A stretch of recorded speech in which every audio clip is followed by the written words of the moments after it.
There we are recording video now. And I'm going to start the audio recording in 3, 2, 1.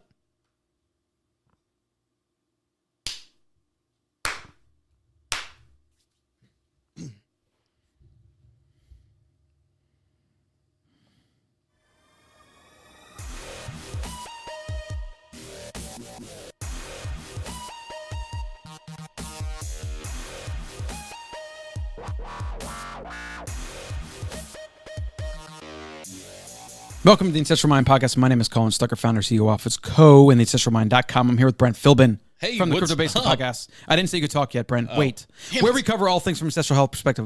We want to help you build an ancestral mind so you can think about the decisions you make on a daily basis while considering the first principles of what makes you human. I'm going fast on purpose. We're just trying some shit out. Okay, just keep that in mind. We do not want people listening on 1.5 speed. Forget about it. We're going to talk as fast as humanly possible so that you cannot listen to 1.5 speed. If you do, you are not going to catch anything that we say on this show. Or if you can keep up, that's impressive. So we are here to wake people up to the mismatch of our current environment so we can hopefully reverse the trend of our declining health, currently overtaking our species, the species of Homo sapiens sapiens living in our modern world. My name is Colin Stuckert. I moved to Austin 4 years ago to start a company called Wild Foods Co., where we specialize in real food ingredients. I am obsessed with what I put in my body. That's what led to Wild Foods. It's what led to the podcast today. And I'm on a mission to help people wake up to the reality of our environment and how it affects their genes and how we can all live better so that human beings don't have to be fat and sick as we move into the next epoch of human evolution. I noticed you used the term, we're going to wake people up to this. That's right. I see what you did there, Colin. What are we talking about today? Oh, I get it. I didn't mean to do that, but that works. Today we're talking about sleep. So I guess that was the subtle pun that I subconsciously threw out there. We're going to talk about how to sleep better, things that you can do to get more sleep, deeper sleep, stay asleep longer, et cetera, et cetera, et cetera. I'm not going to spend a ton of time on all the different things. I'm going to try to give you, I guess we're going to try to give you some recommendations of just how to make some changes today so that you can start sleeping. Even an extra hour here and there can have a tremendous effect on your long-term health and your short-term results.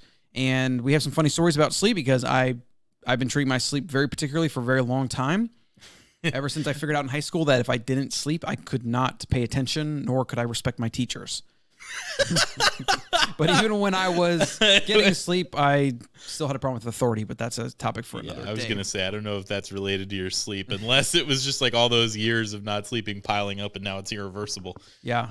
So we're going to dive into some of the things that you can do, some of the things that are based on first principles of being a human animal, and then we're going to give you some other tactics that you can use in your modern world, some technology you can use, some technologies to stay away from at certain times of the day, have a whole sleep routine, a morning routine. There's a lot of good stuff that's going to be in the show. We're not going to go on too long, though. I want to keep this very actionable, so I'm going to say we're going to aim for 30 to 40 minutes. Brent, and can you take it away with who this show is sponsored by?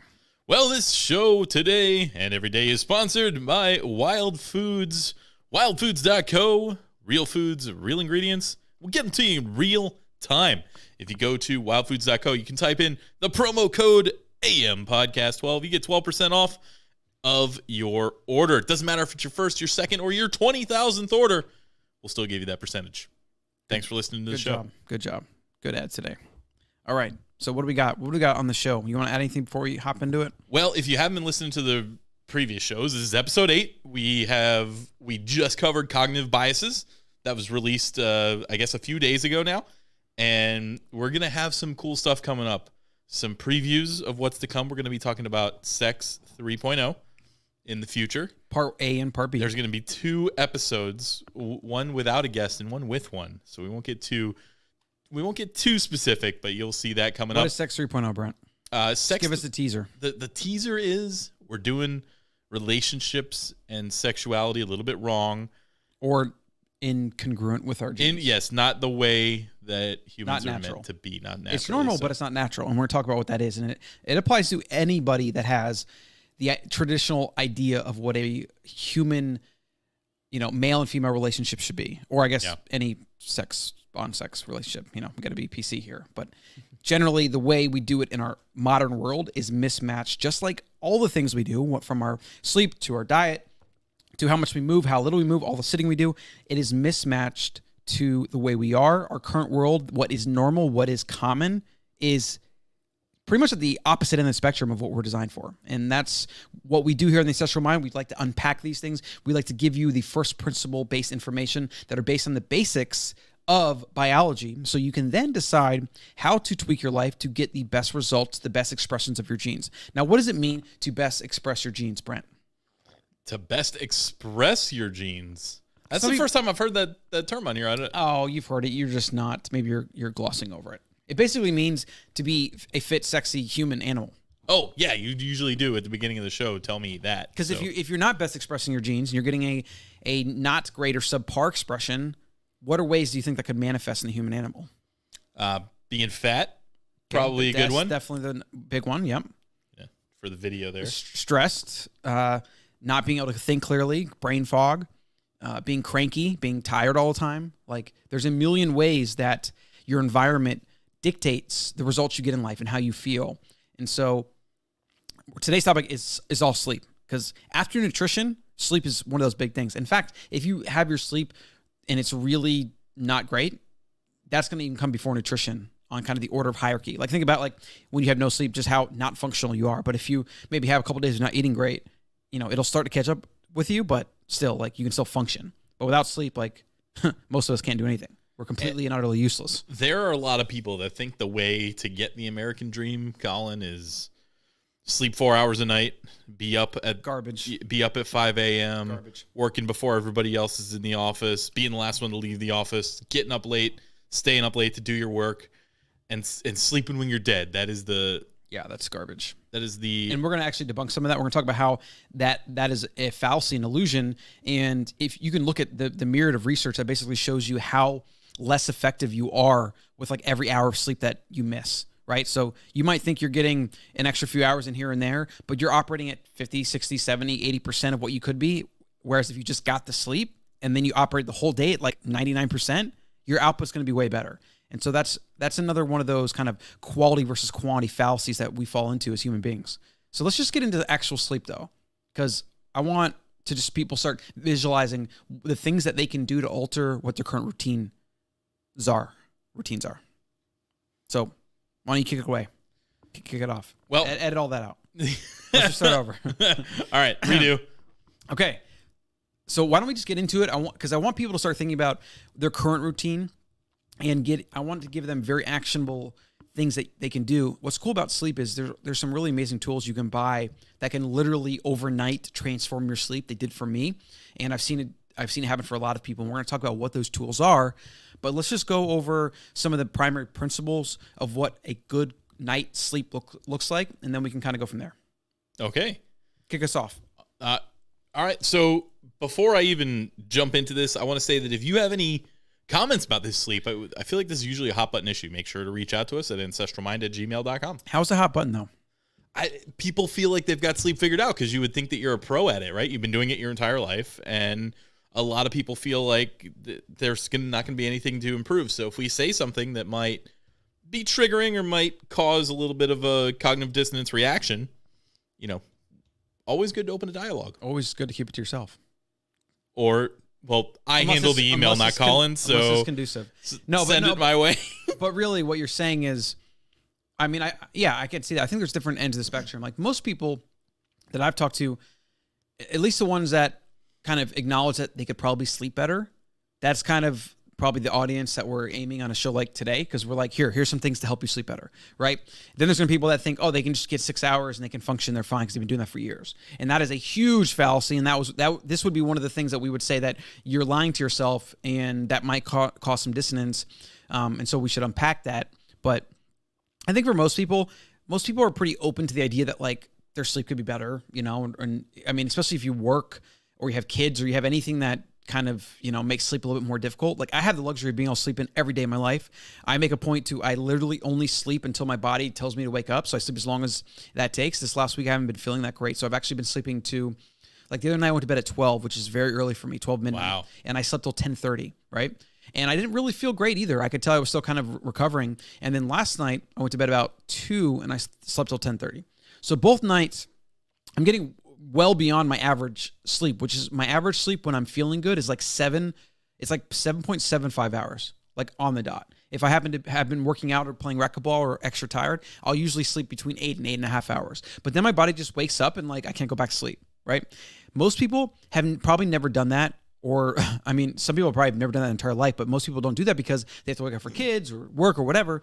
And we'll talk about how you can actually adjust your pre-bed ritual to help you reach that goal. But I think for most people, the goal should be to give yourself enough time around sleep, whether before or after, so that you can let your body sleep as long as it needs. And then obviously you have concepts like sleep debt, which basically say that you tend to have to make up hours you miss and things like that. But let's just, before we get too deep in the weeds on that, let's talk about let's read off these principles we have here, and then let's talk about some of these things that they could literally buy on Amazon today and get to their house tomorrow and help them sleep better. Okay. Okay. All right. So like Colin was saying, sleep 7 to 9 hours per night. And that's going to vary from person to person, so you're going to have to play with that a little bit, well, right? But before we move on, let's think about why that is. So you get into things like circadian rhythm, which is basically about how humans are linked very much to the sun rising and setting, right? And I mean, all of Earth wouldn't exist without the sun. Like it's how plants use photosynthesis to turn things into food that we can then eat in the form of plants and animals. Like the sun literally gives us life. And so before we had electricity, we would tend to go to sleep at night when it was dark because we couldn't, even if we could control fire, like you're not really bringing fire with you. And I was reading a book recently that talked about how any of our ancestors that would have wandered around at night would have not survived. Yeah. Like you were at night, humans have a huge disadvantage over every predator. Yeah, we can't see nearly as well. Like, we can't hear and we can't smell. Whereas like the big cats can literally see, hear, and smell you like daylight at night, right? So you didn't go out at night. And so what'd you do? You hurl around with your tribe and you'd go to sleep, maybe sleep around the fire, whatever. And then when the sun came out during the day, you'd wake up, which explains so much of our biology. And then we have things like how sunlight and light itself actually affects melatonin levels and serotonin levels and things like that. But let's just explain why 7 and 9 is kind of like a range for people, right? So that's kind of the ancestral point of view. Okay. So continue. So you're going to need to sleep more when you exercise and when you're getting more stress. Dealing with more stress. Yeah. Right. So that could be exercise stress. It could be work stress, life stress, relationship stress, etc. Your body, when it is stressed, mentally or physically, requires more recuperation. This is just, a principle, right? Not really much to talk about there. It's just if anything, it's something that people don't really pay attention to. It's kind of the opposite with a lot of people. They get stressed out more because they're doing more at work and they've got deadlines and blah, blah, blah, and they sleep less. Well, then that's more of a kind of a sleep, I don't know, is apnea the word or insomnia type thing? Apnea is when you're like stopping breathing in your sleep. It's a fat guy thing. Yeah, I'll have to think about what the word is for that. Insomnia is when you can't sleep. Yeah, but so there's something in between though. There's something in between insomnia and like not being able to fall asleep or kind of staying awake, restlessness. I don't know what the exact word is. I'm pretty sure there's a medical word for that. But maybe someone could let us know what that is. But if you're struggling with those type of things, then you get into things like meditation, mindfulness, or whatever. And that's, I don't think we're gonna cover that today too much. Maybe we'll go into it a little bit at the end. But let's just continue. Interestingly, meditation does cause your brain to produce the same brain waves as when you're asleep.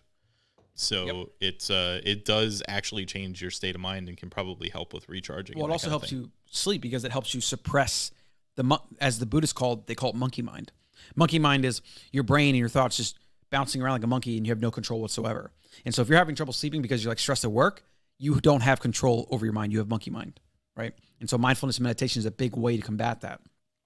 But before we get into the weeds, Brent, please continue to the next point. Right.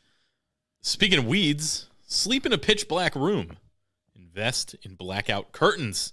And because it came first, and this probably would be the first thing, although sound machine kind of go hand in hand, but this is going to be one of those big things that you could literally go on Amazon today and buy. Get some duct tape too, maybe, and make your entire room so that it's pitch black at night. So that is the first number one thing that every single person listening to the show could do today to improve their sleep. Okay?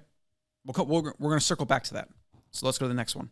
Another thing you can buy on Amazon, Colin, use a sound machine. It will change your life. I own 6 of them now. Jesus. And I usually bring 2 when I travel. We use 2 in the room. We have one in the baby's room. I have one in my office. They're simply amazing. Or if you just want to drown out annoying roommates you live with or people that make sound, literally it's the most amazing thing ever. And what the sound machine does is it creates white noise. I like the ones that aren't digital, so that use an actual fan. So I believe the brand is Marpac. And ever since I bought this thing and started sleeping with it, it's a freaking game changer. So this plus blackout curtains can, for most people, maybe give them an extra 30 minutes to an hour a night of sleep, plus make it easier to fall asleep, plus give you deeper REM sleep when you are sleeping. So these are the two things that everybody today should go out and buy immediately. Okay? All right. On. Turn off or unplug all devices in your room, especially any that emit artificial light. Yeah. Blue light, the electronics that have like little power on things or like standby lights or whatever, get rid of all of that. They've done studies. So this one study has stuck with me for years, ever since I read it. They took sleep subjects and they put them in a pitch black room, covered them completely from head to toe in, I guess, clothing, blankets, whatever, and then took a small light and put it on the back of their calf and then tested their melatonin levels. And when they were exposed to the light, it disrupted their melatonin levels. That small bit of light. So this is how you have to start thinking about light. Light touches your skin, your eyes, etc., and it causes a physical reaction. It's the same way we go out in the sun and we get vitamin D production, right?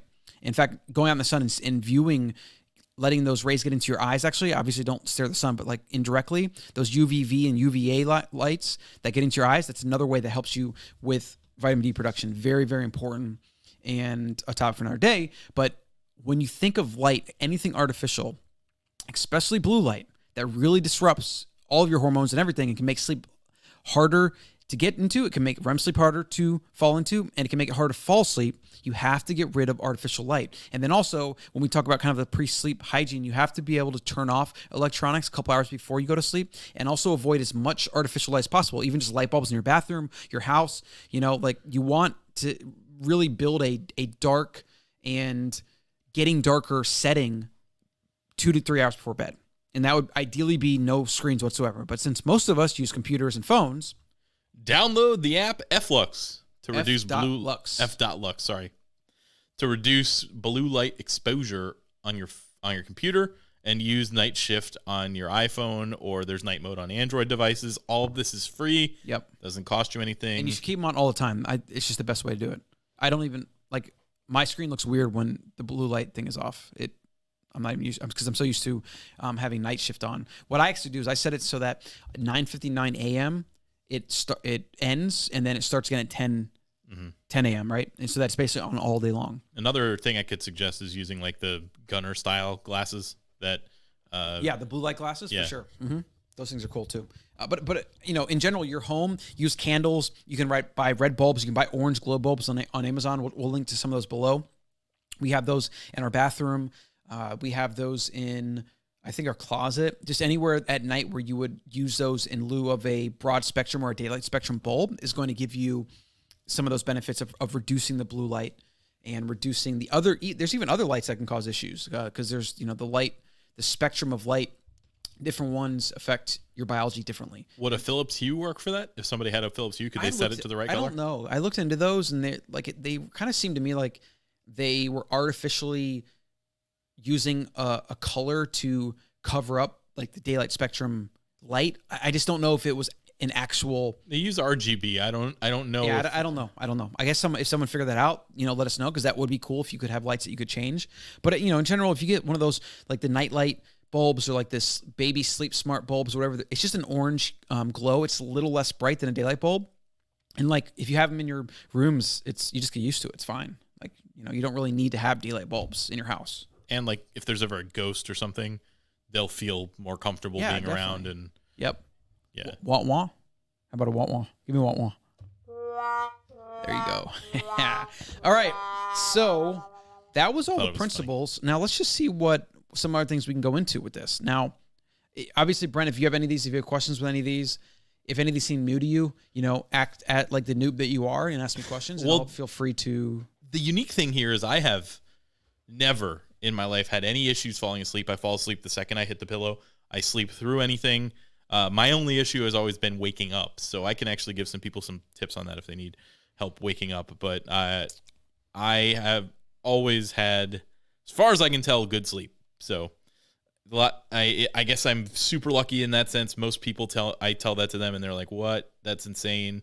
There's no way. Yeah, I also don't think it's healthy though, the way you sleep with all the lights on and shit like that. I don't do that anymore. I used to actually sleep with the lights on because I was playing a ton of poker, and I would go to bed at like 5 and 6 in the morning, and then what would happen is the light from the sun would come in and wake me up. I didn't have blackout curtains, so I would just fall asleep with the light on so it wouldn't bother me when the light came out. So yeah, well, most of the people listening are not going to be as fortunate as you in that way, Brent. Yeah. When I travel, I have major issues falling asleep. Usually the first couple nights I get very little sleep just because my body can't adjust. Since I started bringing blackout curtains, duct tape, and sound machines, it does help. But, you know, then you get into things like the bed you have and whatever. In fact, the bed, and you're sleeping on one too because you're sleeping at the studio, Brent. You're sleeping at the Wild Food Studio, and you're sleeping on a Nectar bed, which is what we got at home, and it's great. Have you noticed any difference yourself? Are you not a bed person? It's comfortable. I don't really notice the difference in my sleep. When my girlfriend visited, she noticed the difference and said it was nice because when I moved around, it didn't wake her up. Yeah, that's another thing. I just love them. Obviously, the other bed in the boxes are like Casper, and there's actually a ton of them. There's like avocado beds. It's insane how many brands there are now. They're probably all the same. They're all very similar. Yeah, and I think the ones that are trying to position themselves as like NASA grade technology, this bed, and this is why you should spend $3,000 in this bed or whatever. Like, on all of the research that I did, and I did quite a bit before we bought the bed, I decided the Nectar was the best price for what you got compared to the other ones. So we love it, and we have two now here. Check the show notes. I think we will have an affiliate code from them. We applied. I don't know if they're going to give it to us by the time the show's released, but if they do and you feel like buying a Nectar bed, it would be sweet if you could help support the podcast at the same time. Yeah, we would appreciate that. But either way, I think everybody should make a conscious decision about their bed they're sleeping in, consider if their bed should be upgraded. There's a lot of great bed-in-the-box options now, and definitely could be a game changer, especially if you sleep with someone else and they have different preferences. Like our bed, we end up with a firm style because I like really firm, but it's not too firm to whereas Allison can't sleep in it and kind of sleep on like either her back or her side. Like it just does really well for like a wide variety of sleep styles and preferences. So I love it. Where can we go from here? I mean, because like you could literally go out and do all these things and get a little bit more sleep. And I think we a little underprepared for the show. We might have to make this like part A and then get some listener questions and feedback and see where we could go from there. But generally, when it comes to sleep, these are just things you need to do, right? I guess circadian rhythm we could talk about. I am not a good use case for this because I've been a night owl for a long time. I have been trying to sleep a little bit more, wake up a little bit earlier and sleep a little bit earlier since we had Daro, but I still sometimes will stay up till 3 or 4 a.m. and sleep till like 12 or 1. You may still be fighting your biology with that. I have read studies, and if I can find them, I'll put them in the show notes, but they're pretty recent where there is a physiological difference between those that are night owls and those that are not. So the whole, as with anything, anytime you have an overarching thing of people needed to fit into this mold, you should be thinking about it and thinking, should I fit into that mold? Why is that mold made? Why is that the way it is? And one of the molds is you got to get up at 6 a.m., wait in traffic, go to work, and then go home at 5, sit in happy hour while the traffic calms down, blah, blah, blah. That's having a job. I mean, I think the mold you're trying to address is the wake up early with the sunrise. Yeah, but which I haven't done in years. You could have jobs you could choose to have a job that fits more towards your schedule. Yeah, that's why I had to be an entrepreneur because I literally could not function in school. Like you could choose to work remotely. You could choose to work like a casino job where you would be working more of the swing shift or a server position, bartender, that kind of thing. Like you can make choices that make better sense for you. But if you're fighting every day and you're not a morning person, you might not have to fit into that mold. That might not be what is best for you. I think the question is whether that's healthy or not because I'm not so sure that it is. Like we do have, there's some pretty solid evidence around circadian rhythm and around sleeping with the sun, getting the most REM sleep when the sun is down, things like that. I think and this is what I've done to replicate the sun being down as much as possible. Like that's why I have a pitch black room. It's why I have no lights on in there, which is why I duct tape everything to keep as much light as possible. And then also why we use multiple sound machines to just try to disrupt anything from the outside world from waking me up.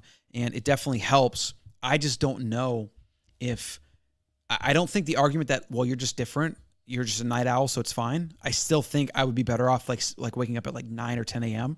and just like having a little bit less time where I'm asleep with the sun up, right? Like I think I would be better. But like you should try it. Experiment for a week or two and see. I did. When I'm not feeling good, it's easy. But then I ended up sleeping to like I literally went to bed at 12 and slept to like almost 11 because I needed it. I was recovering from something. But I've always found that when I sleep too long, it feels worse. Like, see, I've never experienced that. Yeah. I hear people talk about that, but I think it's because people have a lot of sleep debt. And what happens is their body has to make up so much sleep debt that maybe they hit like a second REM cycle or something, and then they wake up in the middle of that, or they don't get it doesn't go all the way through or whatever. And then like that ends up making them feel worse.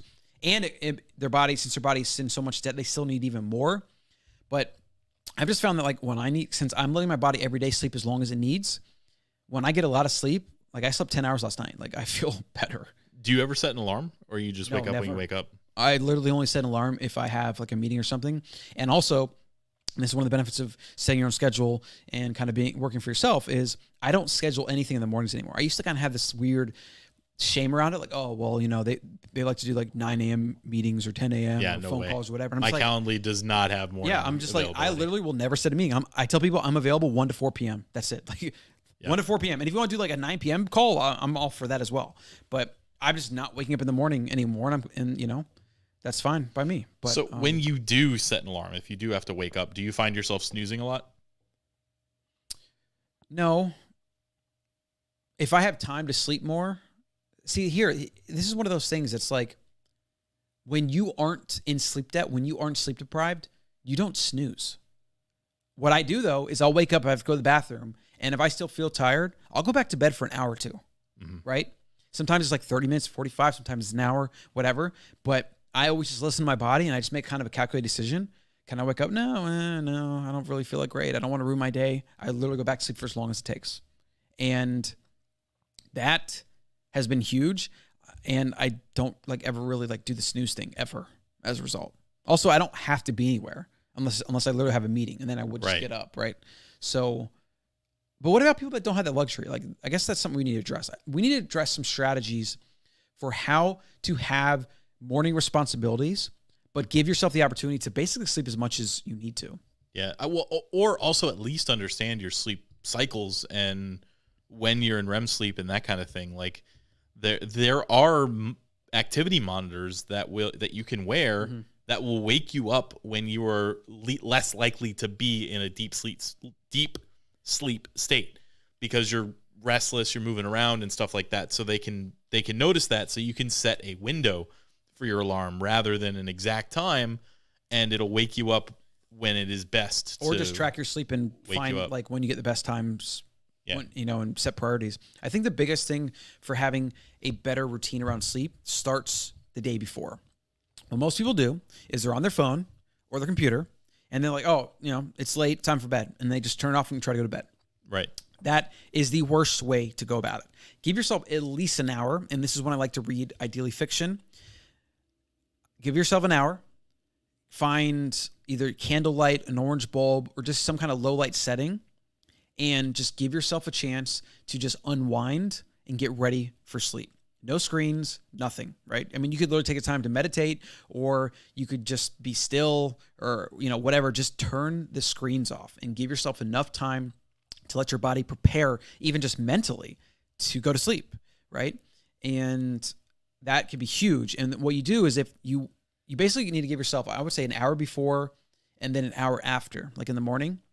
So if you have to be up at 8 a.m., for example, you would want to, help me with the math here, Brent, you would want to have an hour in the morning as a minimum. So 7 to 8 is kind of the range in the morning. Right. So and then you would want to have 8 hour. Then you want to have, so 8 hours before then would be 7. So 10 o'clock, or it'd be 11, but 10 is when you'd want to power down more or less. Well, is that when you'd want to start the hour power down, or would it be 9? No, you would start at 10, and then you'd ideally be to sleep by 11, get your 8 hours, wake up somewhere around 7. And give or take. Between 7 and 8, and I think that's something people don't do, is they don't give themselves a little bit of a range. They're just like, okay, 8 hours of sleep, that's my goal. Then I'm gonna go to bed at 12, and 8, I'm gonna wake up at 8, and I'm gonna be great. But it's like, if you're tired, if you're stressed or whatever, like that doesn't work out that way. And then you just get into really bad habits that cycle on a daily basis. So instead it would be like, okay, if 8 a.m. is your thing and you're kind of a night owl, you like to stay up a little bit later, then 11, turn your stuff off, read, take a hot bath or shower. That's actually a big strategy for helping go to sleep. Anytime I can't sleep, I just hop in the shower quick, take a hot shower, let your body get a little warm. And then when you come out, it cools down. That cooling off process helps with sleep tremendously. Interesting. I always associate a shower with kind of like waking me up.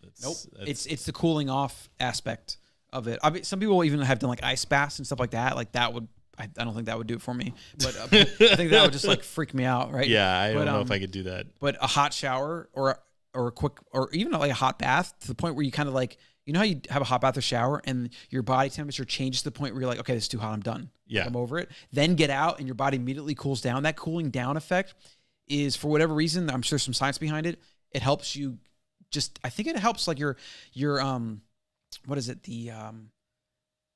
Not the nervous system. I think it helps your nervous system kind of down regulate and just kind of like relax or something. And that relaxing effect helps your brain and prepare everything for sleep. So that's kind of cool. So what can we do from here, and what can we offer people as some strategies aside from buying blackout curtains, which I just must do this, and you must get a sound machine.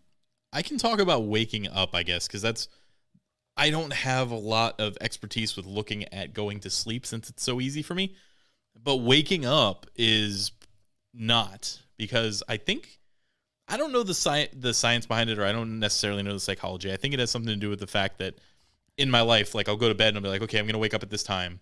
And then when my alarm goes off, I shut it off. The same way people would think I'm going to start a diet the next day or whatever. I guess my brain is predisposed to do stuff like that. So I had this problem where I would go to sleep, my alarm would go off, and I would snooze. And I would snooze for an hour. So every 12 minutes or whatever it is, my alarm would go off. What time are you going to bed before then? I don't know. It would always be about 8 hours. I would just keep trying to get as much sleep as possible, so I would keep hitting the snooze button. Well, but it sounds like you're just not giving yourself enough time. Like, it could have been. And what are you waking up for? Is this for work or something? Yeah, usually it'd be that I need to wake up for work or whatever. It sounds like you literally need to do what we're talking about here. You probably don't give yourself enough time to wind down, and you probably don't give yourself enough time to kind of oversleep a little bit. Yeah, I have come up with a different solution. I don't know if this is the optimal solution, but I'll share it in case anybody else wants to do it. Some of the things that I tried, I bought an alarm clock that shot a propeller up into the air, and you couldn't shut the clock off until you went and found the propeller. But then I figured out that there was a button that I could press that would shut it off, so that was out the window. I got this thing called Clocky, which was on wheels, and it would roll off of your dresser, and roll around the room using a fractal noise that was completely unique each time. It was just different beeps and boops, and so you couldn't get used to it, and then it would roll around until you got up and grabbed it. What actually happened was I got so good at hearing the first piece that I was catching it, grabbing it, shutting it off, and going back to sleep. So that was out the window. I tried different sleep apps. I tried the Up by Jawbone band that I had, years ago, right when that came out. But that was like one of the first activity trackers.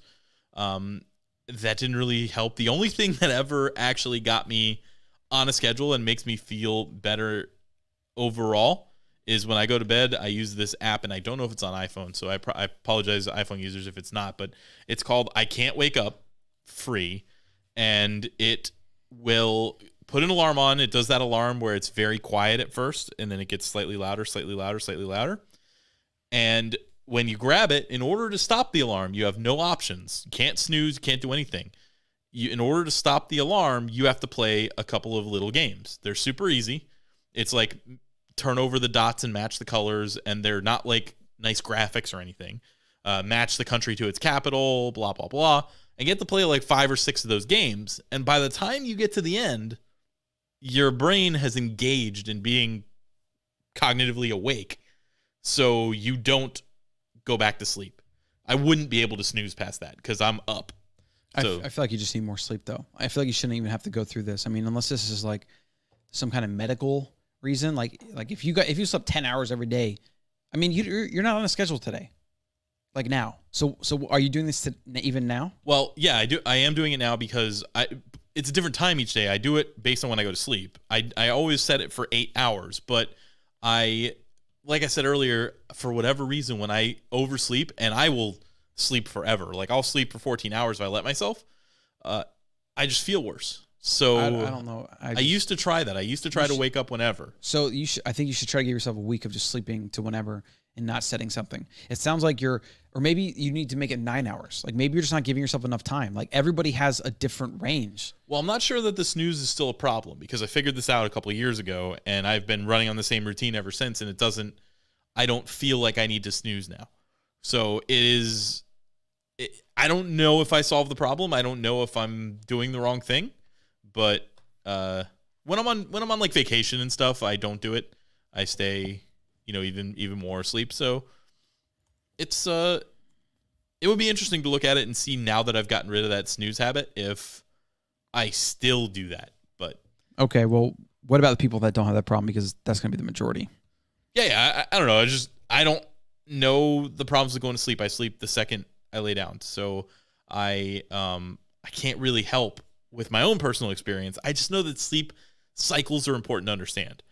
It sometimes may be better for you to sleep for 40 minutes or 30 minutes than it is for you to sleep 3 hours or 4 hours if you wake yourself up in the middle of a sleep cycle. There's sleep is a super interesting thing. It depends though, like because some people are just so much in sleep debt that they need every hour they can get. I think the goal for most people, maybe the takeaway from the show that we'll close out with is get those blackout curtains, get the damn sound machine, and then figure out a solid routine where you tack on an hour at night and an hour in the morning to give yourself a range, right? I think too many people try to just fit the bare minimum they can into sleep.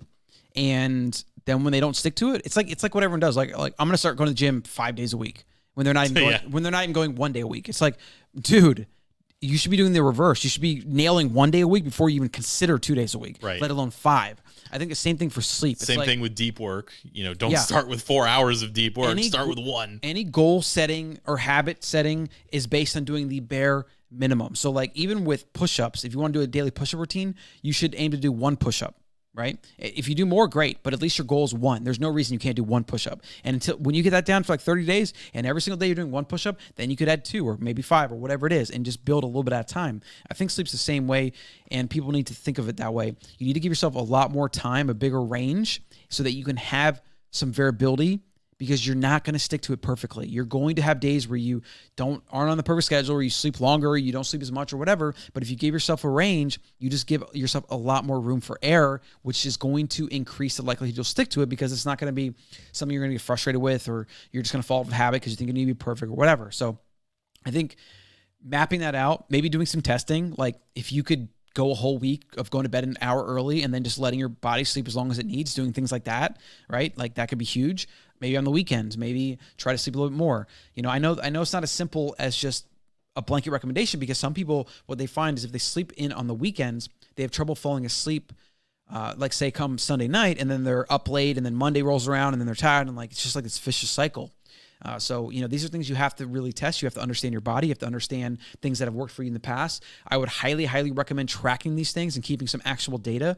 The Oura Ring is a good thing that you can use. Obviously, maybe like Fitbit or those other trackers. Like there's a lot of stuff you could probably use. Even apps. There was a sleep tracker that you would track your sleep and then say how you felt over the course of a day with like an emoji. Yeah, there's probably a lot of things. Yeah. And I mean, definitely try some things, test some things. But definitely don't do that thing that everybody does where on the weekend, when you normally go to bed at 10 p.m., now all of a sudden you're out till 2 a.m. drinking. Like, get to sleep at the same time. Like, you're going to completely violate any work that you've accomplished on getting your circadian rhythm in order by just throwing it out the window on the weekend. Like, that doesn't, 5 days in a row doesn't form a habit. And also, like, stop drinking alcohol. It's so stupid. Yeah, well, yeah. I mean, a lot of people are going to hear that and think, what are you talking about? Like, it's ridiculous. But, like, honestly, if you really analyze how absurd and damaging alcohol is to the human body, how it actually serves no purpose, and anyone that tries telling you that wine is good for you because you get antioxidants is full of shit. Loaded shit. In fact, the research that they even did for that, and that was linked to resveratrol, right, was biased. And when they actually looked at the data, they saw that it was like done, or the research was done very poorly, and it was probably sponsored by like the wine industry or something. Complete and utter garbage. And my favorite is how people like to parrot that. You know, they're like, they oh, my doctor said after I drink a bottle of wine, you know, or a glass of wine or whatever. Yeah, a glass of wine. And now, obviously, people are gonna drink alcohol. Like, I'm not expecting you not to, but if I can convince you enough that it's freaking stupid, then hopefully I can keep you from drinking 2 glasses a day and down to 1 or whatever. Like, if I can always give you the most sensationalist check at the other end of the spectrum, I feel like I'm doing you a favor, right? So like some people will hear these things and it's the typical dissonance, like they want to dismiss what I'm saying or whatever because they like their beer, like they like their alcohol. But the reality is, when you drink these things, are doing nothing for your health, and you are definitely paying a health cost. That is the number one thing to consider. And if you are doing it for social reasons, grab a soda water and lime, and nobody will know the difference. And don't succumb to peer pressure, because that's just a pathetic failing of the mind. And that's something that is, you know, a byproduct of our evolutionary history and our evolutionary past. And the reason, you know, we do that, we can understand, but then we can also make decisions to not have to do that. And that's a topic for another day. But I can just tell you right now that alcohol is stupid. In relation to sleep, it's actually exceptionally bad. People will think, oh, I'm going to have a nightcap before I go to sleep. It does the opposite. That's going to ruin, and it's going to mess up your REM sleep. Yes. Just don't do that. Yep. Oh, I almost forgot. The number one thing that you're going to need that helped me, that I think most people could probably use, especially since a lot of people are deficient in these nutrients, is a product called ZMA. So it's zinc, magnesium, and usually has, I think, B6 in it. I've been taking the brand Now Foods for years, and it's a great product. If you've never used it, the first few nights, you'll sleep crazily well, and you'll have crazy dreams. But that's awesome. So I highly recommend trying ZMA, and that would be the third product I would recommend with today's show. Take it about 30 minutes before you go to bed.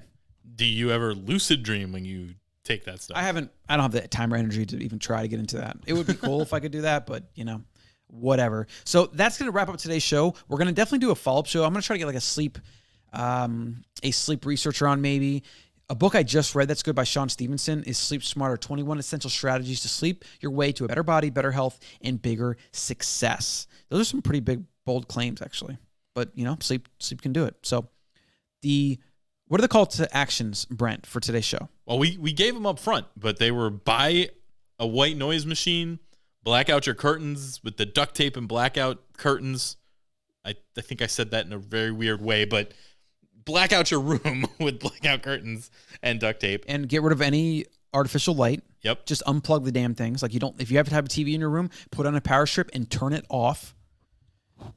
And I think that's good. Oh, and get the app F.Lux. It's amazing app. I use it all the time, even during the day. And then obviously use Night Shift on your iPhone. And that's going to be a wrap. If you guys have any questions or comments, shoot us an email to ancestralmind@gmail.com or info@wildfoods.co. And make sure you like and subscribe and do all those cool things that help support the show. And if you have any topics you want us to cover, if there's any guests you want us to have on the show, let us know. Get us your questions and comments and all that. We will start reading some of those on the air. Please, we need more content. We need more interesting things to rap about. And you know, we don't know what you're struggling with if you don't tell us. So let us know. All right, that's it. Make sure you have a good day and like crush life. Get some sleep. Get some damn sleep. Does sleep. A lot of good. You won't be cranky. You won't yell at people. You won't yell at your teachers. You'll respect your teachers more, maybe. I don't know about that. That's a wrap.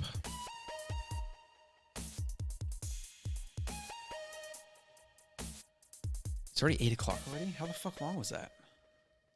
Holy shit.